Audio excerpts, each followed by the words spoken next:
Hello বন্ধুরা, আবারও চলে এসেছি একটা রেসিপি নিয়ে, সুজির হালুয়া। এই যে কড়াই গরম হয়ে গেছে, তাকে দিয়ে দিলাম পরিমাণ মতো ঘি।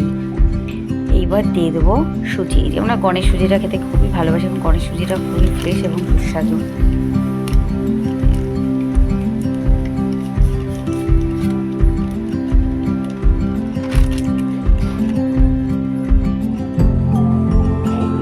সুজিটাকে আমরা লাল লাল করে ভেজে নেব। এটা আমাদের প্রায় বাড়িতে বানানো হয়। আজকে বানানো হচ্ছে মনার আবদারে।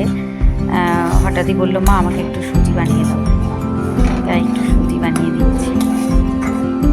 এরকমভাবে এক নাগাড়ে নাড়াতে হবে না, যে সুজিটা পুড়ে যাবে। এরকমভাবে নাড়িয়ে নাড়িয়ে লাল লাল করে সুজিটা ভেজে দিতে হবে।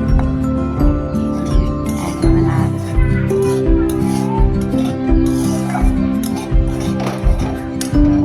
সুজিটা ভাজা হয়ে যাবে কখন বুঝতে পারবেন, দেখবেন ঘিটা যেমন প্রথমে দলা দলা ছিল, সেটা কিন্তু ছিল না, ঝরঝরে হয়ে গেছে। এবার আমরা পরিমাণ মতো দিয়ে দেবো দুধ।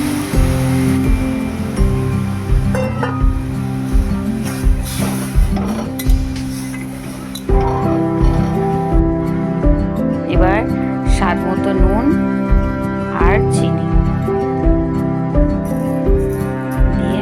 দিয়ে দেবো।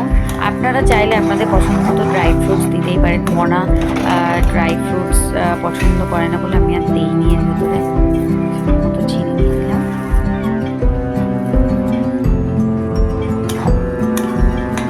এবার নামিয়ে নেব। অসাধারণ লাগে খেতে, অবশ্যই একবার বানিয়ে দেবেন। কেমন হচ্ছে? অবশ্যই লাইক কমেন্ট সাবস্ক্রাইব করুন। টাটা।